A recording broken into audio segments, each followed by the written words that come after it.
quelques jours, la fraternité Saint-Pédis va donc opérer des sacres d'évêques en rébellion totale avec le souverain pontife, avec Rome. Cela va donc constituer un schisme, comme on dit. La situation est très grave. Je suis toujours surpris de voir avec quelle légèreté les fidèles, en particulier de la fraternité Saint-Pédis, entraînés par leur chef, vont vers le schisme. Comme si cette situation était normale, comme si cette situation n'avait pas causé de graves dégâts dans l'Église, qui n'en a pas besoin, tant elle est déjà divisée. De plus, les gens de la fraternité Saint-Pédis avaient obtenu des bontés du pape Benoît XVI tout ce qu'il fallait pour pouvoir entrer dans l'Église sans difficulté. Totalement oublié, puisque dans ce texte qu'il nous présente, on entend que rien de nouveau ne s'est produit en 50 ans. Voilà, on oublie totalement les actions de Benoît XVI et les actions même de Jean-Paul II avant et les actions du pape François vis-à-vis d'eux. Je rappelle que le pape François leur a dit « Tant que je suis là, vous n'avez rien à craindre ». Voilà, donc il faut bien voir quand même ce qu'ils ont gagné et ce que le 1er juillet, ils vont perdre. Car ils étaient rentrés dans un processus, bon an, mal an, de réconciliation avec l'Église. Et bien là, ils vont tout perdre. Voilà, ils vont retrouver normalement l'excommunication, l'été sétencier, qui est automatique dès lors que l'on ordonne, on sacre des évêques sans l'autorisation de Rome. Alors, comme on nous reproche la plupart du temps de ne pas être dans la tradition, c'est souvent le mot que l'on entend, je vous propose une lecture de la Sontologique de saint Thomas. Voilà. Nous sommes à la Secunda Secundae, question 39 du schisme. Voilà, article 2. Pardon, article 1er. Alors, saint Thomas, tout d'abord, nous propose les objections habituelles. Ce que je vais faire, je vais directement aller au 7 contra qui nous est donné ici par saint Augustin. Voilà ce que nous dit saint Augustin. Saint Augustin, dans Contre Faust 23, distingue entre schisme et hérésie, en disant « Le schismatique est celui qui, tout en croyant les mêmes vérités et en observant le même culte que les autres, trouve son plaisir à se séparer de la société religieuse, tandis que l'hérétique croit des choses différentes de celles que croit l'Église catholique. » Donc le schisme est un péché spécial. Donc nous voyons bien que la fraternité Saint-Pédis, le 1er juillet, entrera à plein dans un schisme. Et croyez bien que ce n'est pas de gaieté de cœur que je dis tout ça. Au contraire, j'ai vécu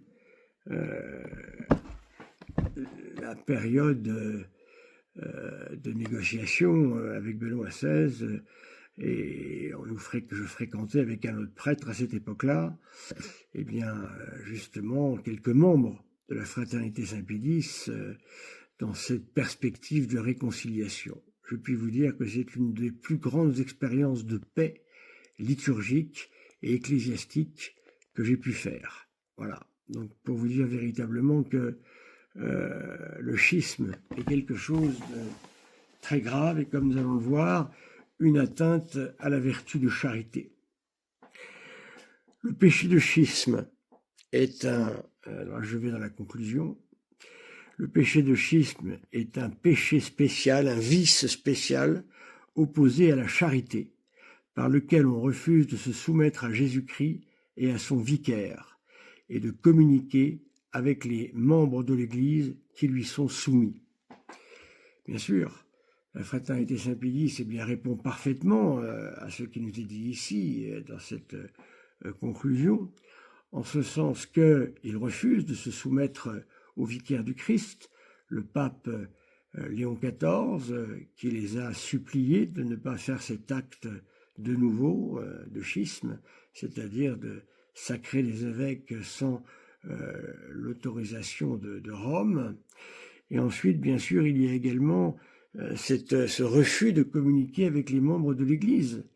D'une manière très simple, cela se voit. Nous sommes appelés les conciliaires. Voilà, nous ne sommes même pas des frères séparés, nous sommes les conciliaires. Voilà, c'est-à-dire les hérétiques pour eux. Voilà, de ce beau nom dont nous sommes affublés. D'après ce que dit saint Isidore, Étime 8.3, le nom de schisme signifie scission des cœurs. Or, la scission est opposée à l'unité. De là, on appelle péché de schisme celui qui est directement et par lui-même opposé à l'unité, car de même que dans les choses naturelles, ce qui est par accident ne constitue pas une espèce, ainsi en est-il dans les choses morales, où ce qui est selon l'intention est de soi, et ce qui arrive en dehors de l'intention est comme par accident. C'est pourquoi le péché de schisme est un péché spécial, parce qu'on a l'intention de se séparer de l'unité qui est le fruit de la charité, laquelle unit non seulement une personne à une autre par le lien spirituel de l'amour, mais encore toute l'Église dans l'unité de l'esprit. Voilà, c'est pour cette raison-là, mes chers amis, que l'on considère et que l'on s'aperçoit, presque tout le monde en témoigne, du manque de charité qui existe dans ces milieux.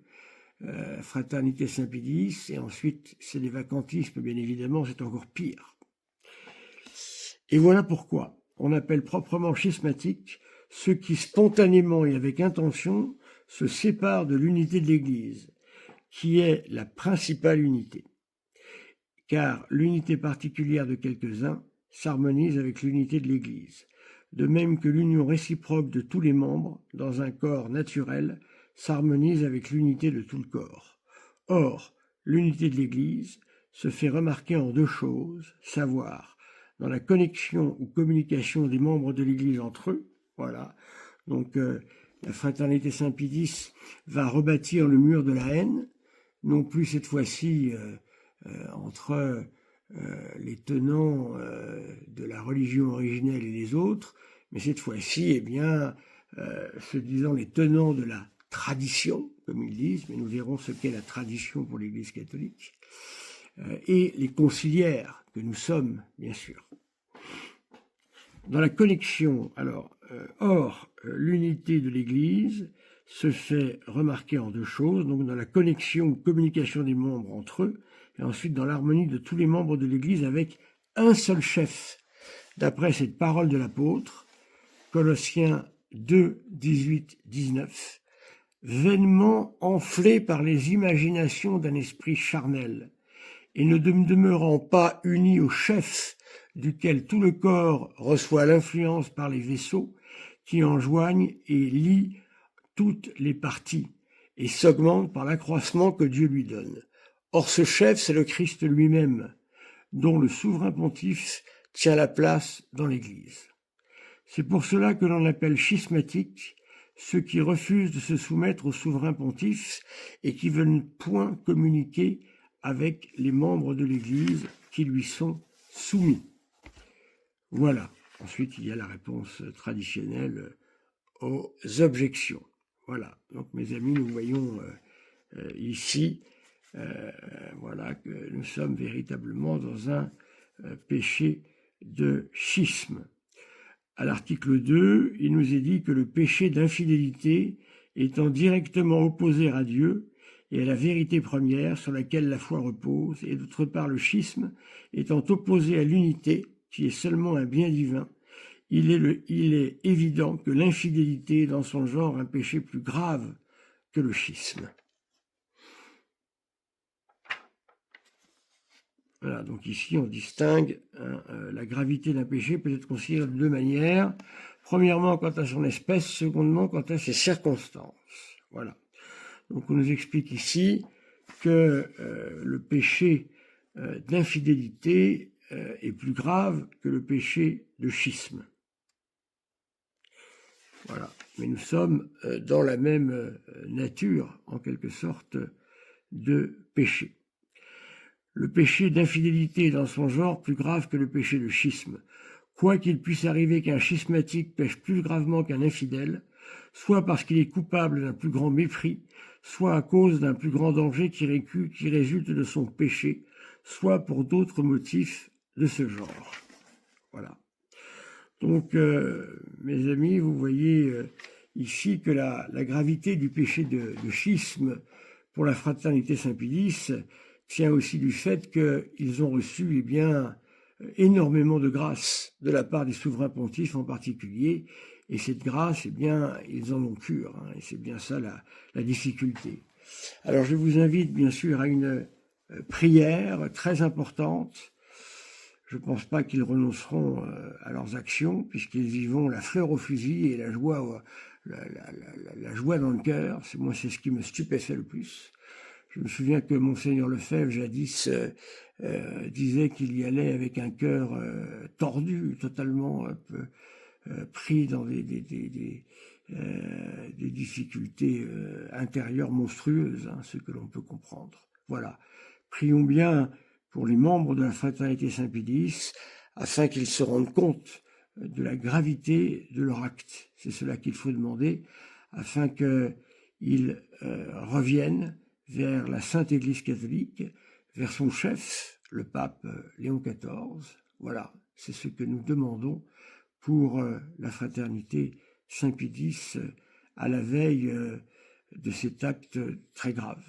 Voilà, merci mes amis.